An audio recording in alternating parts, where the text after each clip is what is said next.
Hello, everyone. Thank you for coming. Um, we're with Ronnie, Jason, and Ken tonight. And before we get into talking about some of the HVAC 2.0 fundamental values and how we arrived at them, I think we'll talk about some of the work these guys have done in the last week or so. So, Jason was talking before we went live about a job he was at today. And then Ronnie has some interesting warranty comfort consults that he might be open to talking about also that were fun stories. So I'll let you go first, Jason. Yeah, so today I had a furnace AC, 80,000 BTU furnace in a crawl space, a 3-ton drive, um, had a 2.5-ton air conditioner. He agreed to do this static pressure and checked it. I knew it was going to be off because I could see the wiring had never been changed from the factory settings. And so it was like over an inch of static. It was like 0.5 something, 0.55 on the return, and 0.48 or something on the supply.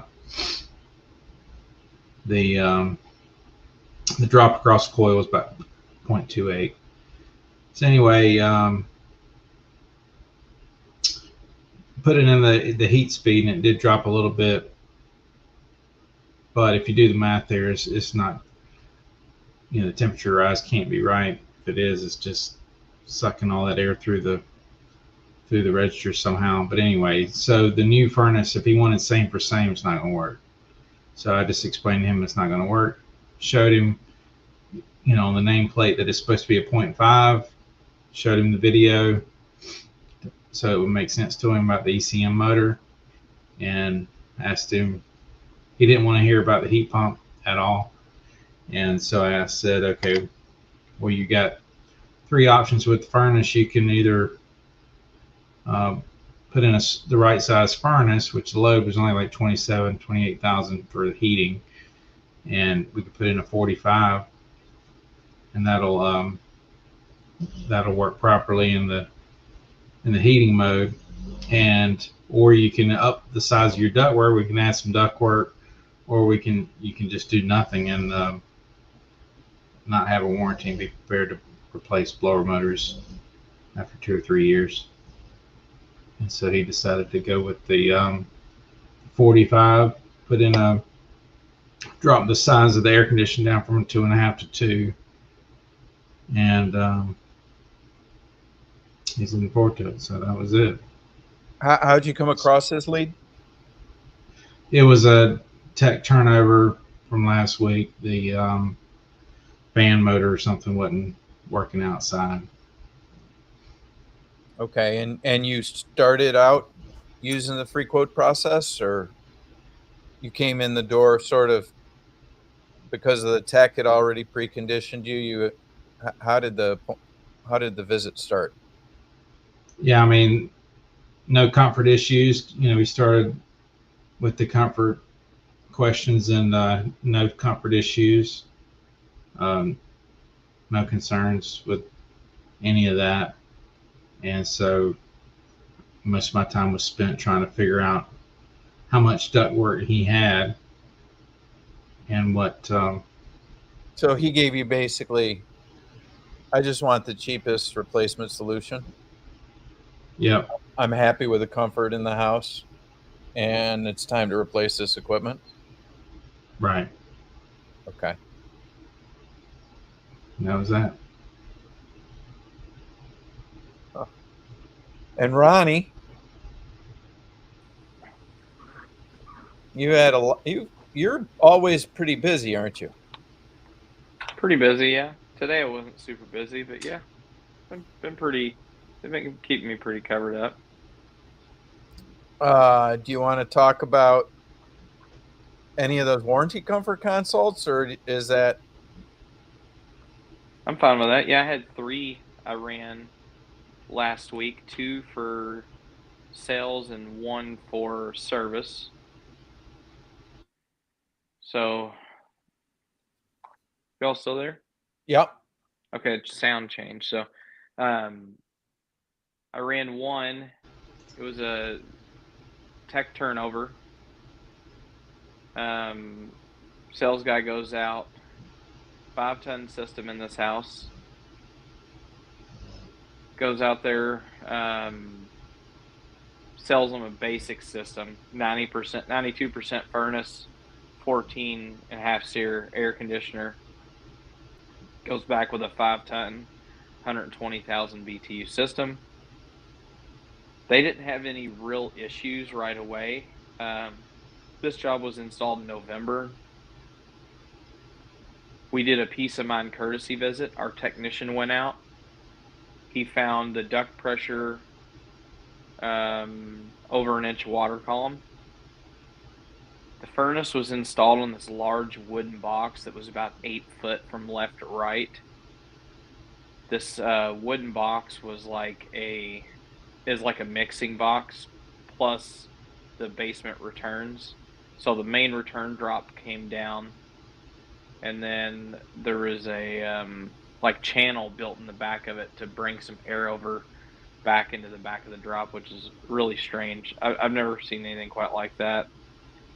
And the furnace was literally setting flat on the wood box, pulling all the air through the bottom, and then it had a horizontal filter in the return drop, which we replaced a 1-inch filter with a 4-inch filter.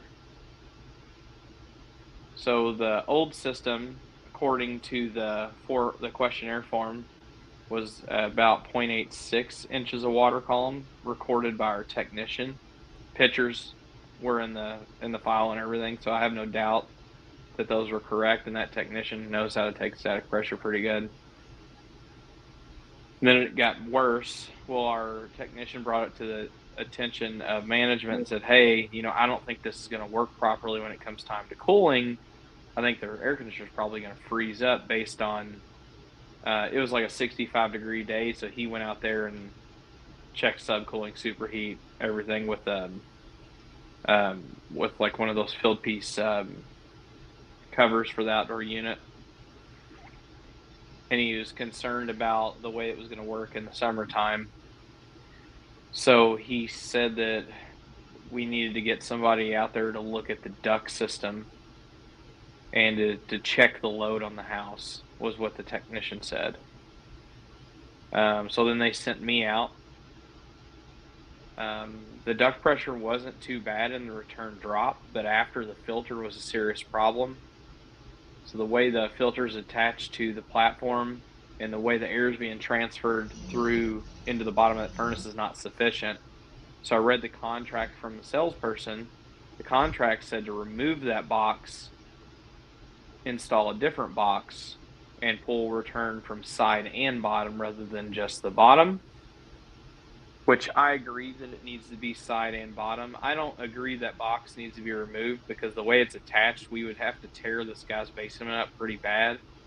And I feel like the installer made a good call of not removing the box, but we can raise the filter up and we can sleeve out of the drop into the side of the furnace. The pressure drop across the filter, or from the where it comes into the box and into the bottom of the furnace, was like 0.4 inches of water column just right there. So I know that's a problem. So then I did likely load on the house. It's a 3 to 5 ton house. I did, the company requested that I did a load through Energy Design Systems.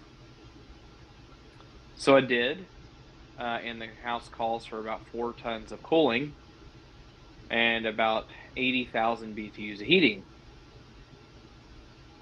So I took all that information, I gave it to my superiors. They asked me what we should do, and I said, well, normally I would say we would just make it contractually right, because we had the questionnaire form, which would have avoided responsibility on our behalf. But our technician did not have the homeowner sign the form and instead drew like a breast cancer symbol in the signature of the form. And when I was reviewing the form with the homeowner, I didn't even ask them if they signed it. I was just scrolling through it, and they was like, "That is not my signature." Just like that was the first thing they said. And I was like, "You're sure?" And they was like, "Absolutely, not my signature." So, okay, I believe you. I said, when our technician was out, they mentioned anything about duct pressure. They said, yeah, our duct pressure was a little high, but they said that the consultant could probably address some of that with the way the furnace would be installed. And that is why they elected to, do the box with a different filter system, etc. And then we just didn't stress it because the new filter was in and, everything was working. So we just let it slide, what have you, until your technician came out and he was really concerned about it, which we appreciate because we didn't know there was a problem. Although we did notice our energy bills went up this winter. So we put a newer system in and their energy bills went up, probably due to the furnace being installed the way it is, I would say. And I know it's the same size and That it's a like, ECM motor is probably using a lot of electricity. I think so. And they call it a like for like replacement, but in my opinion, there's no like for like replacements anymore because the equipment's so much different. So we elected to put a 4-ton system in their house and then increase they're going to give them a little better of a system on that system. They're going to give them a 96% single stage furnace and a 16 SEER outdoor unit, and go to 4-ton, and they're going to raise the filter up. We're going to sleeve into the side of the furnace.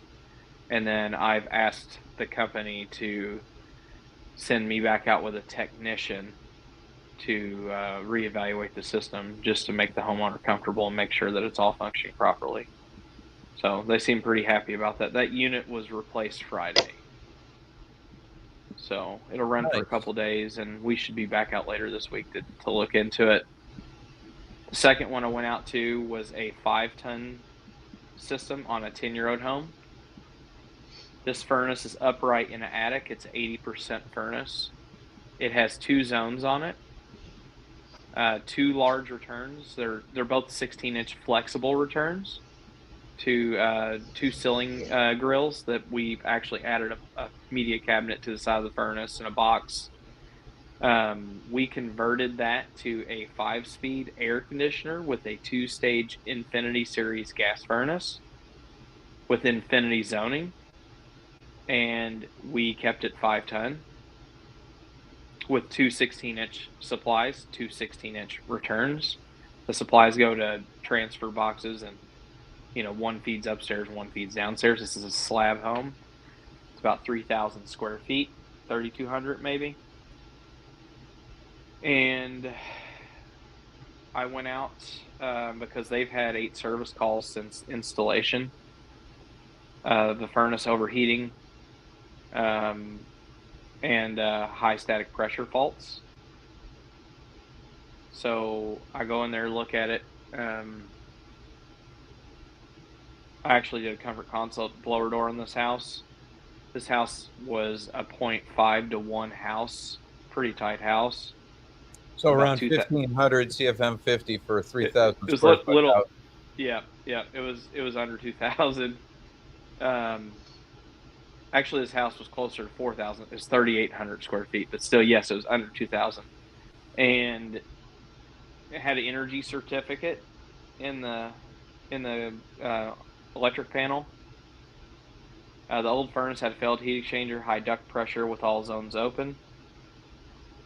I disabled zoning and ran the system in, full airflow verification test, and I had like 1.2 inches of water column on the system that's in place now. So full load on the house came to about 38,000 BTUs of cooling. And then our heating load was 50,000, I don't know, 55,000, something like that. So we elected to put a 3-ton in that house. So they are going back with the same tier of equipment, 5-speed, 2-stage furnace, and management's discussing price difference with the homeowner. That's not my it's not in my that's not part of my scope of work that I'm supposed to do. So they're supposed to be handling that side of it. We're replacing that system this Thursday. The same technician turned that system over at about the same time, the same signature in the questionnaire form. 2 different salespeople, but the same service technician. So they're changing. They're actually going to change the way some of that's done, and if they don't think it was malicious, they just feel like that nobody was serious. Nobody took it serious. So nobody took it serious, but we're, the way the management's looking at it, it's like, well, maybe if we would have took this serious, we wouldn't be responsible for this. And maybe if the technician took it serious, maybe they would have sent me to do a comfort consult, or at least offered it. Right. Without the offer of the comfort consult, we're not being responsible. It's really, it's an important step. Yep. To have the homeowner actually decline that offer. Yeah. So, and again, I've elected to talk to the service department and go over the form, because it hasn't been done in a while. Jeff hasn't been here in a good hot minute, and he's the last person that's reviewed this form for service. And that technician actually didn't work here when we went over that form. So, but he was trained by a team lead. So, whatever. And I've spoke with him about it, and he's pretty serious about it, and he's going to make sure he does the right thing. So, again, I don't think it was malicious. So, the third call was a service went out for a dust issue in a home, and they put like filtration in this house. They pulled the power humidifier out that was throwing some dust in the ductwork. They cleaned the duct system, they aero sealed it, and the lady's still getting dust. I went to this house, and this was a super tight house too. This was also an Energy Star home, 7-year-old home. They did have a 60,000 2.5-ton system in this house, and the house was 3,200 square feet. So bravo to whoever put that equipment in that house when they did it. But she has a dusty house. I talked to her about her mechanical ventilation, which she didn't know what I was talking about. She's an 88-year-old woman, and we went down to look at it. She didn't have mechanical ventilation in her home. The dust that I found all around her home appeared to be cellulose. Her attic is not insulated with cellulose, but her walls are. So her attic actually has the cap with spray foam, and then she had R48 fiberglass on top of that. Wow. And I pulled some receptacle covers off when I had my blower door running, and it looked like it was snow. I wish I'd have took a video of it. It looked like it was snowing in her living room when I did that. Oops. But like we were trying to get to the, so we're going to put mechanical ventilation in that house. Fortunately, in that retrospect, the furnace was really dirty on the inside. So I feel like the filter system was probably needed. What she had there was not adequate. The duct system was dirty. We cleaned it. Sealed the ductwork. She felt like it was better, but she still couldn't deal with the amount of dust she was getting. I told her that, this is not a fix-all, but this was needed anyway. And she understands that. And I told her, I said, no matter what, you need mechanical ventilation in this house. So they elected to have us install a positive pressure ventilator on her home. And that's, that should go in tomorrow, I think. Or might have went in today even. Can't recall that. But I'll check up on her in a couple of days and just see if it's any better, because like this lady was literally, she's got dark wood flooring in her house. every single day. And it's like one of the cleanest houses I've ever been in. I mean, you could eat off her floor and not feel bad about it. You know what I mean? Yeah. So that one was probably the least big, but again, I feel like we should offer her a comfort consult because she was having air quality concerns, and she'd only been in the home for 7 months, but it was a 7-year-old home. Right. You would have been able to you would have likely gotten to the bottom of that problem. Yeah. As you did with your warranty comfort consult. Yeah. Which she was grateful. They loved me. They gave me a tip and everything when I left there. Wow. So Nice. yeah. So you did run the blower door though. Oh yeah. Yep. I was told to. Was that it house was about window trim pretty bad? Just a little bit around the window trim, a little bit around the baseboards, and a little bit around, quite a bit around like receptacle covers and stuff. But it was a pretty tight house. She had cellulose wall insulation, like that had all that information was on her plate that was in the electric box too, which was helpful. Yeah. Every time somebody opens and closes a door in a house that tight, you're getting cellulose coming out of the walls at the baseboard. 100%. Yeah. And fortunately, she has quarter round all the way around her baseboard.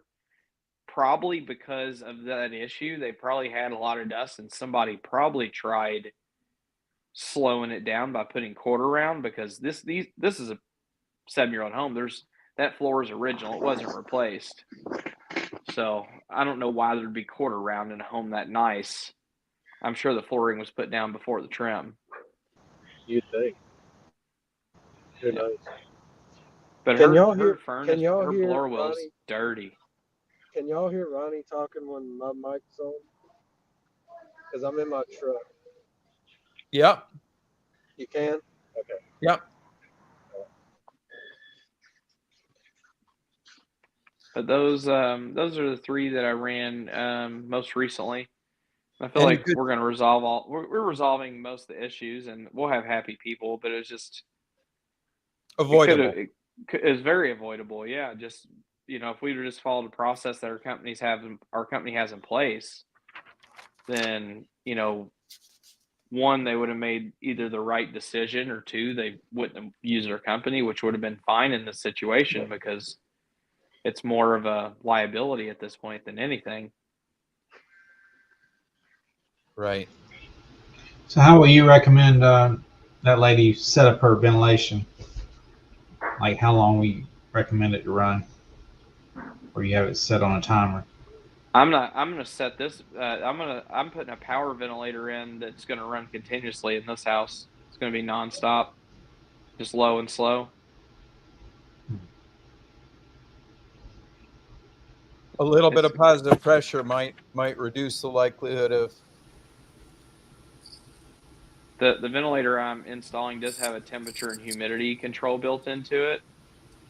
So like on extreme days, it'll actually shut the motor off, but when the furnace kicks on, it'll still pull air from outside. But that's. I'm using a Daikin ventilator, so I don't know if you're all familiar. I mean, the Carrier sells that April Air, the core. Sounds like it's very similar. You can just turn the dial to 60 minutes and it just runs nonstop. Yeah, this one has a dial that you set from 40 to 100 CFM in 10% increments. You can increase, decrease. Has a MERV 16 filter. Brings in air from outside. Temperature, humidity sensor. It's 120 volt. Pulls about 0.3 amps. The motor does. It's a really small EC motor. Maybe you can send me that information sometime. It's a pretty cool ventilator. So we get them from Johnstone Supply. I guess anybody that sells Daikin stuff can probably get it, but they seem to be pretty good. I like them a lot better than just like a scuttle damper or an ERV. They're good in between for somebody that needs like some positive air all the time. Mm-hmm. I did have something similar to what you did, Jason, although they were just replacing the furnace.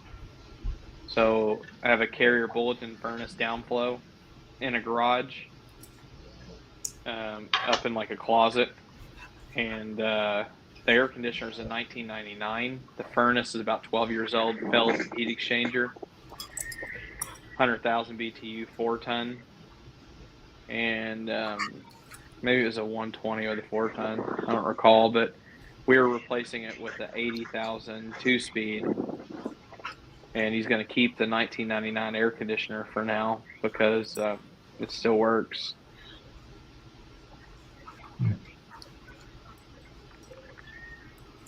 Same client I have, he owns another home that he lives in.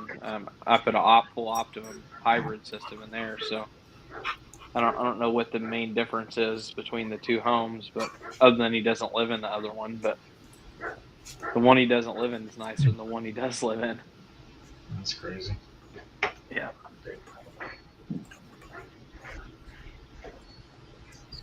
Those are the most recent jobs I've had, and then everything else has been pretty smooth that I've dealt with. It's not been too crazy. Well, everybody, I'd like to introduce you to Ben. Hey, Ben. Hey, Ben. Hey, Hey, everybody. Ben actually is self-taught comfort consultant. Nice. And now he's trying to figure out the free quote process and how he might introduce it to his old HVAC company.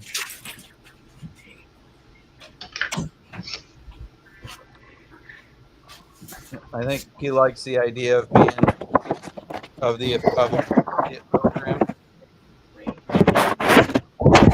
So he's going to be a guinea pig for that, which would be fun. Ben, you want to tell us a little bit about your feelings about the HVAC 2.0 system? Well, the first time I used the free quote process, you and I talked about this. We put the video on YouTube. I was still fumbling my way through it. I wasn't really comfortable. Didn't have my own flow yet, and seemingly on accident, because I didn't have my own flow, I managed to sell a $10,000 modulating furnace and big air drop job. That's a shame. You'll have to excuse me. My son is here too, in case I come in and out. So what was the customer looking for on that consult? Yep. Timeout. Timeout. Pause for station identification. Wrong time of the night, I think, for some people. Yeah. This 8:15. Well, normally mommy's off of work a little bit sooner, but she had a late job today, so. Oh, okay. Yeah. What was that guy looking for? Ken asked. Yeah, so I showed up on the call, carrier plug heat exchanger, as always. And we sat down, went through the questionnaire. He was having some bad comfort problems up on the second floor. He definitely could use some additional ductwork. He's only got 2 runs going up there. It's like a Cape Cod style home. You know, it's probably not enough ductwork, but when I ran the likely load range on the house, it came in at anywhere between 27 and 48,000 BTUs. It was a 60,000 BTU single stage carrier furnace that they had. So because of that, he ended up opting for the modulating furnace. I offered him a comfort consult so that we could really try to develop a good scope of work, a good path to reach these goals that he had. He declined that. He was a little bit tough for money. He ended up financing the furnace. They got approved for the whole thing, which was real good. But so we put that in there for him. And then during the questionnaire, I also discovered that his wife has some serious seasonal allergies. Like, she deals with it year round, but all 4 seasons of the year, she deals with different allergy symptoms as a result of it. But she's gone to the doctor. She knows that it's the result of pollen and, or pollen, excuse me, and other outdoor contaminants, that are making their way into the home. So we put the big airdrop in there. When I tested static pressure, because he did want me to do that when I showed him the video, on the old system, it was a PSC blower. We were rocking 0.87 inches of static. And with the 60,000 BTU modulating, I put a Goodman in there with the big airdrop and a MERV 13 filter in there. We actually managed to drop the static pressure down to 0.62. I didn't do any other modifications other than the big airdrop. Can you lock that equipment so it doesn't go into its highest firing rate? So you can. I don't have it locked out that way. The way that Goodman does it, if you don't use a communicating thermostat, is you can control down to, as with a resolution of 1%, how much it would ramp up if it runs over X amount of runtime that I go and set. So I have it set for 55 minutes. If it runs for longer than 55 minutes, it starts to slowly dial up until it learns what it's going to take to maintain that temperature at those current conditions. Oh, okay. So that's kind of nice. So it'll never go to high fire, probably. Yeah, probably never. I mean, maybe on rare occasion, but. Right. Is there a way to data log how that equipment's running, or? If there is, maybe I'm not familiar enough with it. The guy wanted an ecobee thermostat though, so I am logging, of course, the furnace runtime and when it comes time to replace his air conditioner, maybe I can make the case for a 2-stage or an inverter system. Okay. That's the Goodman Comfort Bridge or whatever they call it. Yep. There's no way to really know exactly what the unit's doing, but I mean, it could be. You can figure it out, sort of, kind of, through usage, but you don't know that what programmable logic they have in that thing is beautiful. Yeah, I mean, it really is for like a situation where you're not using communicating. It uses algorithms that are pretty much like communicating, but it doesn't have to communicate with anything else but itself. That's kind of nice, particularly the idea that you can set it to not ramp up forever, basically. Pretty much, yeah. Unless it's like 0 degrees for a week or something, then it might get up there. Right. So, what's the homeowner? Have you circled back to find out how their winter went? Yeah, I have. They said that the second floor was a little bit warmer. We're not quite there yet. I anticipated it being that way. Right. But they're happy with the progress that they saw, and I was very upfront and honest with them about the fact that this wasn't going to be an end all, be all solution here for you. There was going to be other things that we were going to have to do in the future. But he was very much okay with making a good equipment purchasing decision, doing some diagnostics later if need be, and then, if the situation calls for it, maybe a heat pump, whatever it might be, some ductwork going up to the second floor. He's not opposed to having that conversation. Okay. Well, nice. And you're comfortable because you got the backing of being able to perform your own comfort consult. One of the things I talked to Ronnie about today is that with the free introduction of the free quote, so long as people have access to a blower door, maybe a energy rater or somebody nearby that they can get to run their blower door testing for them, they may not want to buy blower doors. And Ronnie's take was, I think, what was it you said? What's that, Ted? What was it you said about your view on blower doors? I don't think everybody. I think everybody should have one. It's not like a must, but it should be. I think we should recommend that everybody has one that's going to use the process. or has access to one at some which way. So, just in case, I'm sure Jason eventually is going to get to the point where somebody's going to want their home tested, and the only reason they probably haven't got there right so far is because he's such a good talker and he's really good at his job, and explaining what's going on without actually testing the home. So, and that one we were talking about is a 16-inch flex, by the way, not 14. I gotcha. So but that I think situation is moving the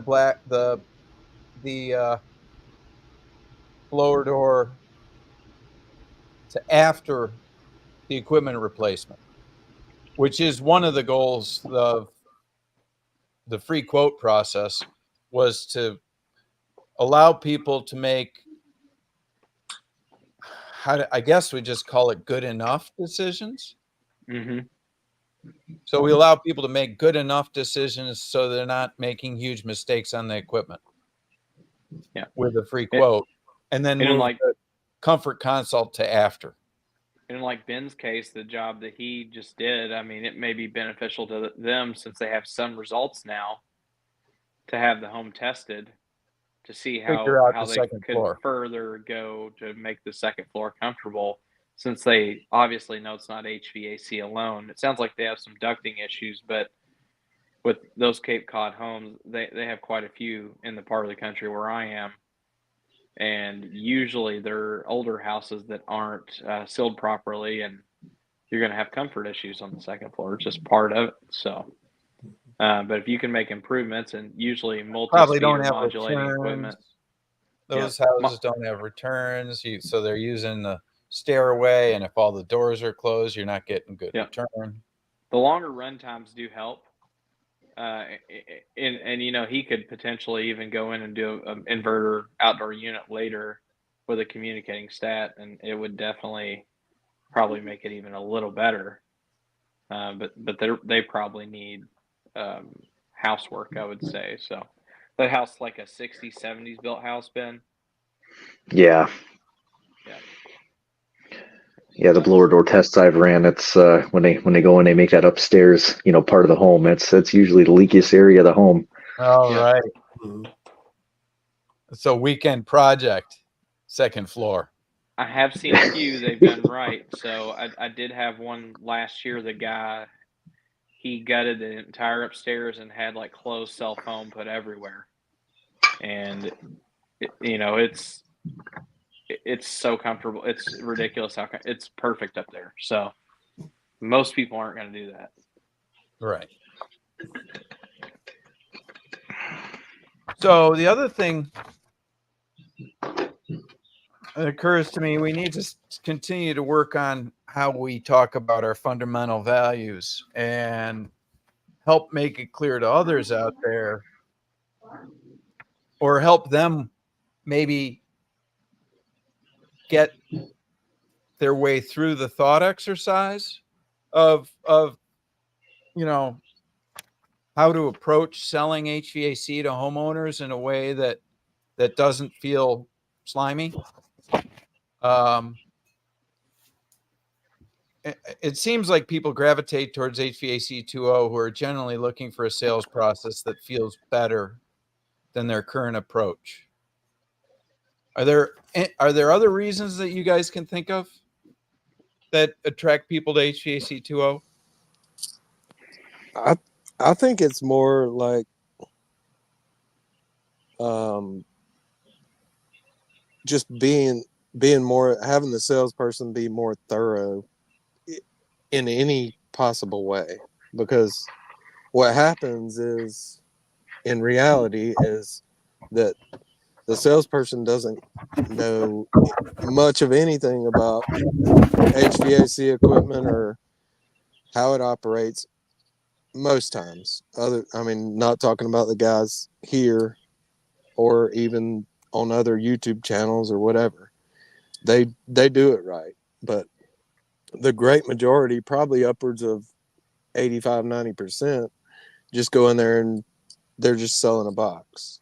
They're not looking at anything else. So the pull to HVAC 2.0 is that you're actually doing other stuff and trying to figure out the problems and trying to do a better job and get the right equipment sold. So I don't know. That's my take.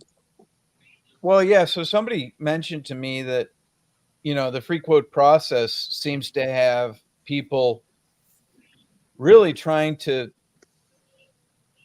specify the best equipment they can afford instead of, it flips the consumer. Whereas you walk in the door and the consumer wants the cheapest solution available. And they've already got 2 other quotes that Right. are And the then cheapest thing possible. right. And then the free quote process gets them thinking about the different features and control that having a little bit different installation, and then also maybe having a little bit different equipment can provide. And that's solve problems that they didn't even know could be solved. Right. And so it's like, okay, so this is the 6 functions of HVAC. The HVAC systems that you're looking at are, no smiley faces Right. with any of these issues that you mentioned. And so you may want to sort of go through and be thinking about whether you want to step up a level or 2 levels in either your equipment or the way that it's installed. Let's see what Austin has to say here.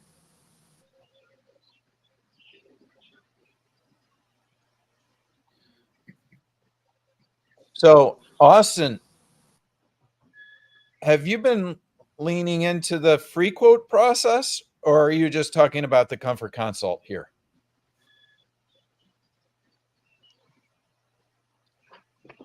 As in going back to the blower door thing, I think for sure that you at least need to have access and be able to confidently say that I can dial this in way more closely if you're willing to put forth the effort and time and money into trying to figure it out. So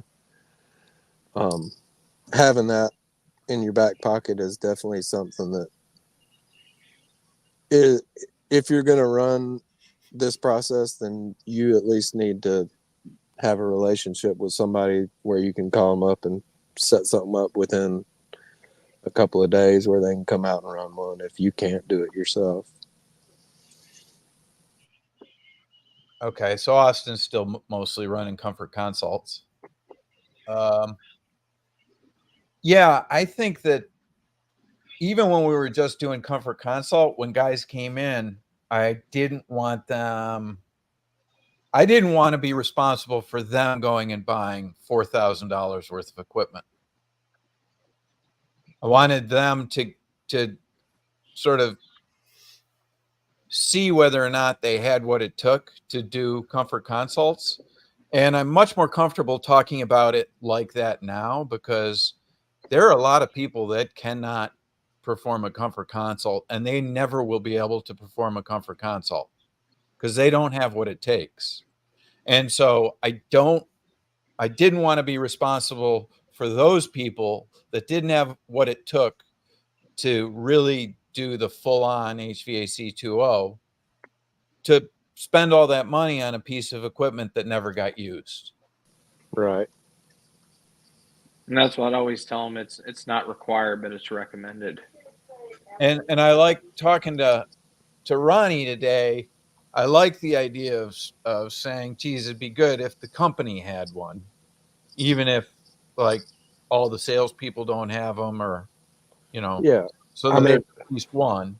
Yeah. I mean, it's, unless you're a huge company like Ronnie's or whatever, where you're going to have a few, then most companies, I mean, if you have one and one guy that can go out and do the thing, even if you're a pretty big company, you could have one guy that knows how to use the tool. But the tool needs to be available for those situations. Like you're just like, shit. We're Something's huge only wrong. of I just two, can't so- figure it out. Say Or again? 2. We're Or a 2. You huge got company. We have 1,000 We're employees huge. and you got 2 of them. 600, but still, that's, I've got 3 employees and we have 1. yeah, I know. Right. But I'm just saying, it's I still know. 2 is for, again, if you had 3 people with 1, that's awesome. But even if you didn't run a whole lot, you know, just having the tool or having access to it is pretty important, because there's always that one off where you may need it. Yep. Well, and this is why in the free quote, we want to be always offer declining the comfort Yep. consult, because the that's comfort my consult is main going to thing. require a blower door. And so if the homeowner declines it, then you didn't need to have the blower door, but you need to have access. Yeah, and I also think that's a big reason why people don't jump in, is because you have to offer it. And if you don't have it, then, or have access to it, or have a relationship with somebody that has one that knows how to run it, then how can you offer and decline it? And what happens What do if you do if they accept it? Exactly. Well, Yeah. if you charge enough in the beginning, so that you can justify going and finding a guy with a blower door and paying him Yeah. to do the work, then it shouldn't be that big of a scary monster. So charge $1,200 for a comfort consult. Your Or first $1,500 like Trammell, you know. Yep. right. He's like, I'm not digging that shit out. Trammell doesn't want to do blower doors anymore. I really don't. I mean, I don't want to do them either. I mean, if Really, I had I have a couple I do, but that's it. You know, I don't want to do them. Sorry. I mean, if I had 10, 20 employees out there working that I could just go do blower door and figure out a problem and tell somebody to fix it, then sure, I have no problem doing it. But for me to go do that instead of go fix an air conditioner or replace an air conditioner or a heat pump or whatever the hell it is, it just, I mean, it's $1,500. So in that situation, it's going to cost you $1,500 not repairing those other units. Exactly. So doing all that extra work. That's why I get it. That's why it'll cost me that much in lost revenue to dig that thing out and go set it up and run it and actually do it correctly. I would lose money at $1,500, to be honest. I mean, I would, if I didn't have anything else to do, which doesn't happen very often, then I wouldn't lose money. But if I got other shit to do, which is 363 days of the year, then I'm losing money running blower doors. I'm with you. I'm busy all the time too, so I get But it. on the other hand, the jobs that come out of doing blower doors tend to be 20 to 50 grand. Yeah, I've done those with Pathé though too. Those jobs. And the close, right. But most people, if they're shelling out that kind of cash, they're gonna want.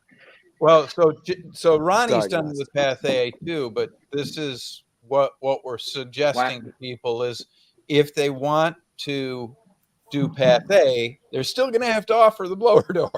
I did one for 40. I did a $43,000 job last month with Pathé. Oh, that's amazing. And speaking of blower doors, this was mine last weekend, and my B channel doesn't work anymore on my manometer. Oh no, you're gonna have to get one of those DG 1000s or whatever the hell they are. That looks like a freaking Nintendo controller. That's what mine's of that era, but it's a Retrotech, so it's more like I loved mine because it had cruise control. I thought cruise control was the coolest thing. So I don't even know if I knew how to use that manometer anymore. The one you just showed me. All you do is just a laminated cheat sheet. You just set it at 50 and press enter. 50 pascals, press enter. I got it down to a little dance with my thumbs. Yeah. So,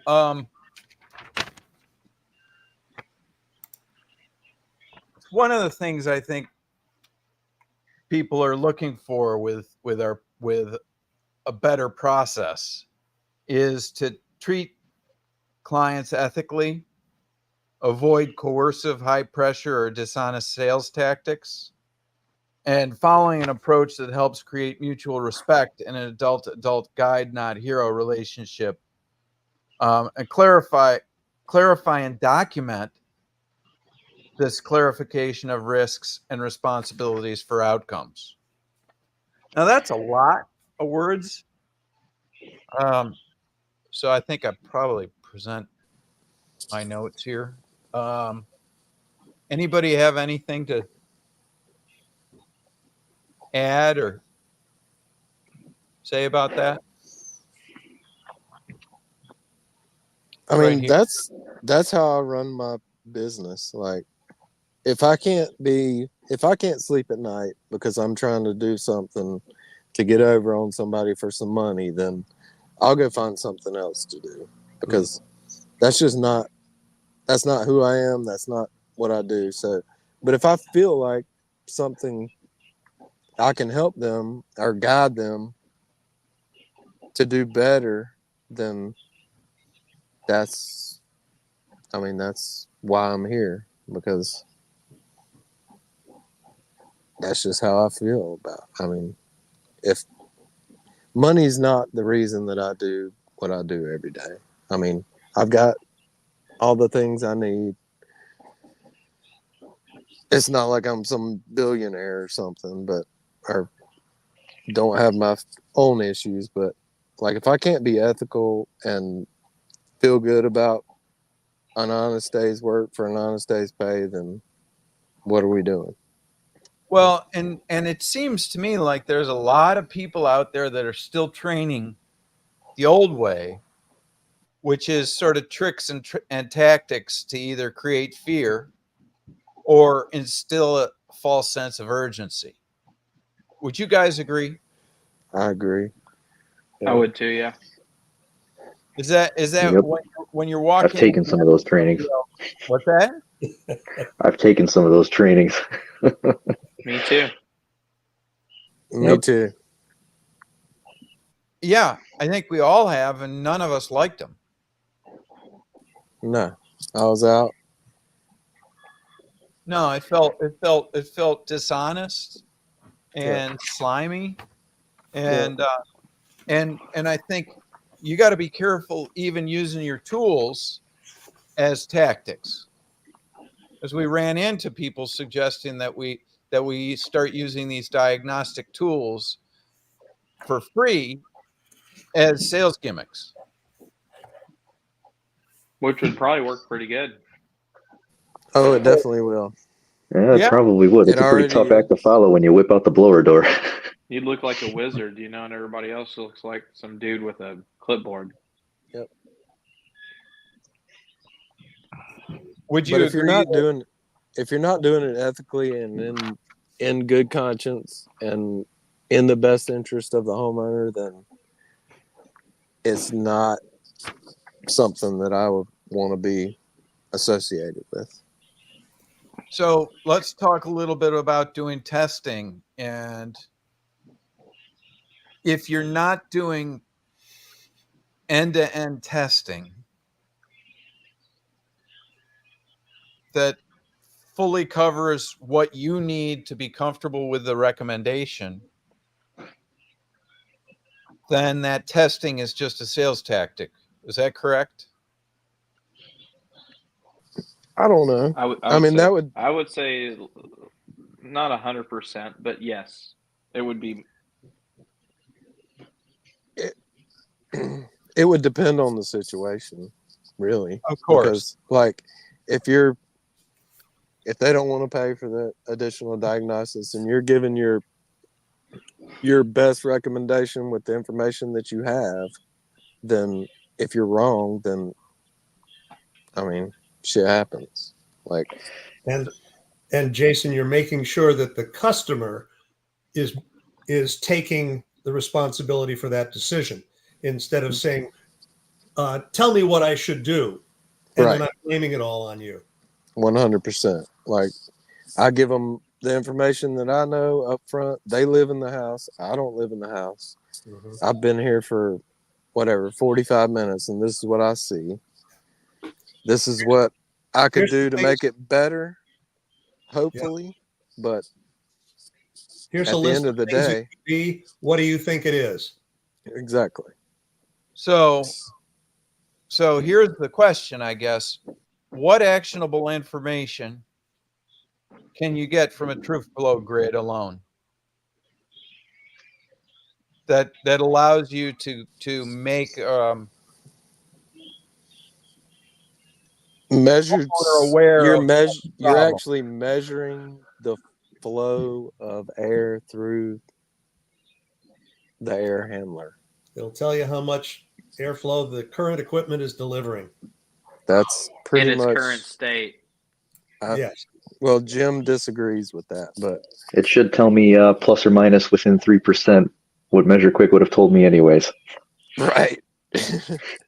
So can you tell the homeowner that they need bigger ductwork with no other information about the house, the load of the house, other than I believe that is a huge knowledge gap in the industry, but no. You could make modifications like Ben said earlier. He added a big air drop, dropped it, blah blah blah, and he dropped the size, I think. Right, but he didn't he didn't use Measure Quick to do that work. He didn't use a truflow grid to do that. No, he used his experience and expertise and going through the problems and static pressure. I mean, And like also, nobody. He also didn't take any ownership of that decision, right? Because the person opted out of the comfort consult. Yep. So it was up to the homeowner. They knew that they're taking the sizing risk because they opted out of the comfort consult. Mm-hmm. So there was no coercion. Or would there have been any benefit to doing a truflow in that condition, Ben? I wouldn't think so. Even given the information of the likely load range, seeing that most likely they could have benefited from smaller equipment, making the ductwork bigger probably wouldn't have done much in the grand scheme of things, especially with a modulating furnace where now it's operating, within 20% of its capacity, 30%. Right. Well within manufacturer specifications. Yeah. With the exception of trying to keep the duct pressure low, but we handled that with near furnace modifications. Right. Yeah. And if you told that homeowner that they needed $10,000 or $12,000 worth of replacement ductwork in addition to this new equipment, you wouldn't have got the job. No, and they probably would have been pretty sad about that finished ceiling they had down there. Yep. What if you do $10,000 to $12,000 worth of ductwork and it still doesn't take care of their problems and do the right equipment? What do you do then? Then you have a big mess. Yep. Then and you put the right size company a bunch of times where they've gone out and increased the size of the ductwork to match the equipment. We used to do that. That used to be a thing our company did. So we used to do duct evaluations that we no longer do. And why did we stop doing them? We stopped doing them because of because of warranty work, and we had to own a bunch of stuff. Had to give free equipment away, all kinds of crazy stuff. So would you say that approach was unethical? It was super unethical. It was a ploy for a certain department to make money. So does that sound very similar to using a truflow grid under these circumstances? We were using truflow grids under those circumstances for that. That's exactly what we were using. We would sell them a piece of equipment, they'd have high duct pressure, or we didn't sell them a piece of equipment, they'd have high duct pressure. We go in, oh, well, this equipment needs this ductwork. here it is on duct calculator. You got this 80,000 BTU furnace, and you need this many CFM of air. Make that furnace work right. They're like, oh, how much is that? That's going to be $15,000. Okay, go ahead and do it. All right, we did it. Well, our house still ain't comfortable. What's going on now? Oh, well, apparently, this furnace is too big for your house. Sorry. We want to Would it's the so right much. furnace have been would the right furnace have fit the old ductwork? In some cases, yes. In some cases, no. There's always those. There's always Anomalies. some houses out there that need ductwork. That's just the way it is. Right. Yeah, yes, of course. And usually it's return ductwork. Usually they're under returned. And in most cases, I can downsize equipment and do a bad drop and make it good enough. In some cases, I can do a bad drop with the right equipment and it's fabulous. Right. In some cases, I got to replace a duct system. Yep. Very few cases, though. And if the house is comfortable everywhere, you probably don't need to replace the ductwork. You probably need the right equipment in the house. Yep. So the problem is at the kitchen table. The equipment that gets sold is not the right equipment, and you can't blame. It's so backwards the way that the truflow is even a thing. Like, it's just backwards thinking. There's a place for the that's truflow, gonna but this that is gonna fix the problem, and it's not. It's like the Department of Energy wanting you to put a programmable thermostat up that's set for 82 cooling and 62 heat. Like, you might as well just take it off the wall and put it in the junk drawer, and you'll save 100% of your heating and cooling costs. the truflow is a good diagnostic tool for like warranty work where you I have agree. like a new piece of equipment not performing properly. That's the place for that truflow grid. I agree. 100%. 100%. Like, it's a great tool that can be used well in it for what it does to measure flow through the system. But as a sales tool or to send somebody out that doesn't have any experience in the industry to stick this thing in there, how accurate do you think the results will be of like sending the some 3 other sales guys you work with, Ronnie? Can you imagine them? or not being even told that? They got to do TrueFlow. Not even Austin's the only salesperson at this company that could use a TrueFlow grid properly. Well, it's not even that. They're wanting to take somebody and give them 3 hours of training from another industry and send them out with this thing and stick it in the unit somehow. Like, they're going to know how to take the screws out and then get some accurate measurement where they're going to sell. And it only ductwork. takes 10 minutes, right? But it only takes 10 minutes. Most of our sales guys are technicians, or were technicians, not all of them. Right. Or they were HVAC people. Not all of them, again. But I wouldn't trust most of them, even that were technicians with that tool. I don't trust that other company in Indiana that you guys compete with. Most of their guys worked at CarMax 3 weeks ago. Mm-hmm. Jeff was there all summer, and I'd talk to him every day, and he would tell me stories about the crazy stuff that they would do. And then Jason Cecil's got this friend in Colorado, and every house gets a 100,000 BTU 5-ton. Then he ought to just guess and give everybody an 83 ton. He'd probably be closer. Yeah, right. I mean, really. Well, with the TrueFlow, we proved with Ken's situation where he had a dirty blower. Dusty blower. Dusty blower. And you look at the CFM that it was being delivered, and as soon as you clean the blower and look at the static pressure. Yeah, nearly a 40% increase in airflow and nearly doubled static pressure. Right. So the sounds like you caused a problem. Curve. It's a good service diagnostic tool, and hopefully the system still dehumidifies as well as it used to. Well, the fan curve didn't accurately predict what the static pressure was going to be because it was something different. If you go Well, by it's the fan probably curve, it should have been 0.7, and your Ken's was 0.8. So, like, as far as the fan laws go, that is something you can use to. It's basically like an assumption of what this will do at these given conditions. So, Really? Really? Uh-oh. He ran out of Keeping his. us guessing. you there? Yeah, you dropped Right. out. You Oh, must have pushed a button or something. Say it again.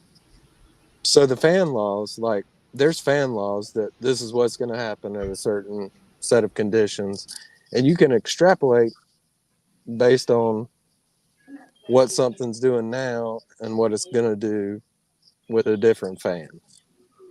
And that's how all commercial, any commercial design, build, or spec stuff, that's how they come up with their duct size and everything. So in residential, there is some really badly designed piping systems, ductwork. So I don't believe that the fan laws, I mean, they apply for sure. Like, CFM 1 is going to equal CFM 2, but there's so much turbulence and pressure that you can't measure with static pressure. Right. So if you increase That, the flow a little bit, that turbulence could throw all of your measurements. well, I mean, off yeah, some. unless you're taking 16 different static pressure readings on the plenum on some of these things. I mean, most of y'all know that see these units. I mean, sometimes you'll have 15 pieces of 6-inch flex coming out of a plenum that's 2 feet long. Like, there's no way to measure accurately only just the static pressure on that. And then anything to do with the blower itself is the source of pressure. So if the blower is dirty or dusty, then everything's going to be thrown off. So that's something that, like, a Walmart greeter is not going to be able to assess that situation. So it's kind of a moot point to me to argue that, yes, the science is science and engineering is engineering, and we have all this, but the stuff that we see in the field is outside of design parameters so often that a lot of the engineering is, I mean, you can't just, and I don't know, I'm sure that the TrueFlow grid and all the other things that they manufacturers and everything put out to us to utilize to get systems working correctly is based in science, and it's sound science. But at the end of the day, we're working on some systems that are not,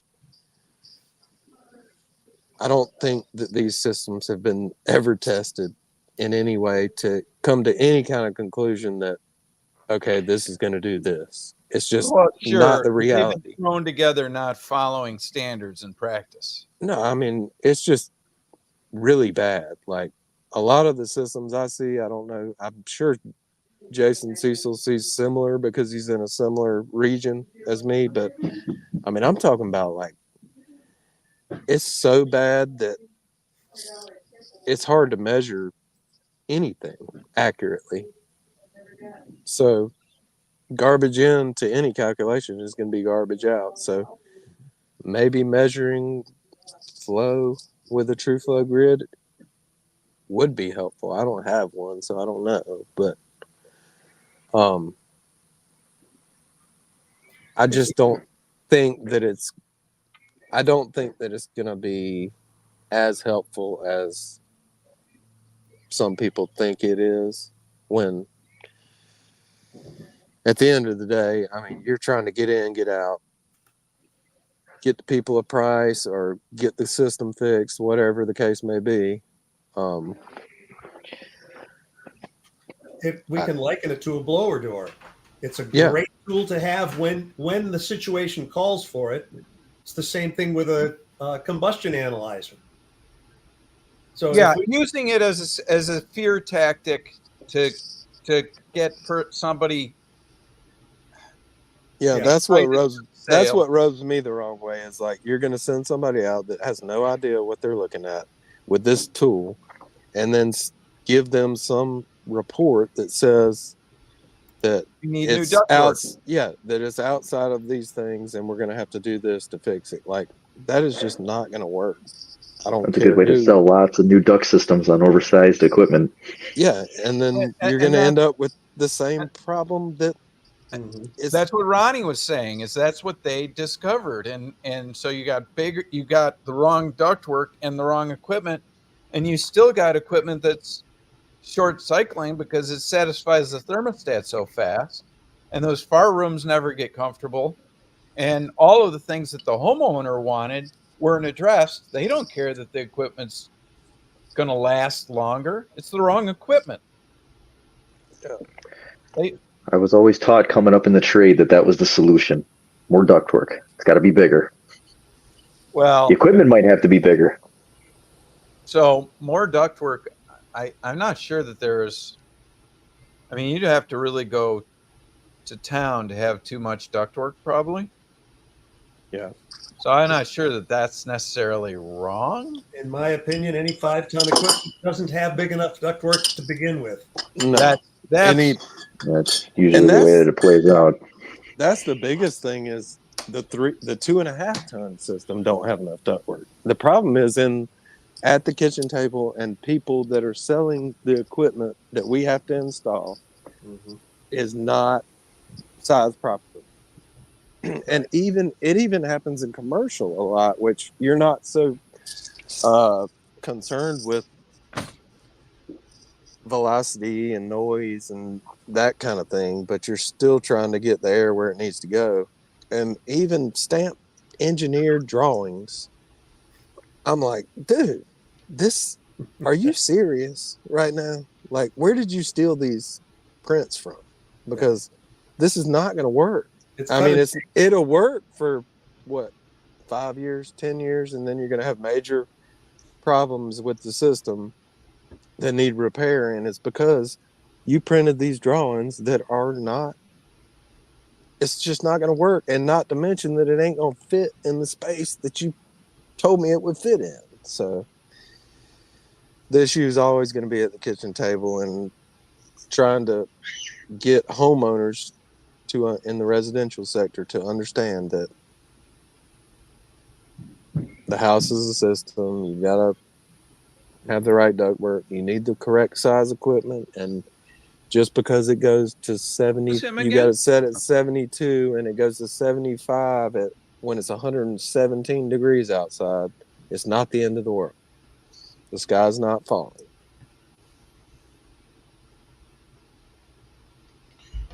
Well, that's the shift that we're going for, is trying to make what we know it to be a complicated system understandable for the homeowner, so that they can make a rational decision in their own best interest.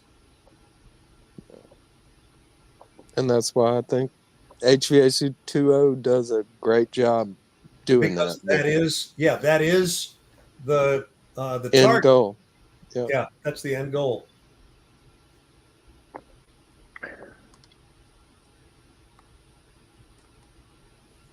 What you got, Ted? That's, I think, about it. Shall we go to the after party? Yeah, Thank you, Sure. guys. And seems like a wrap. okay.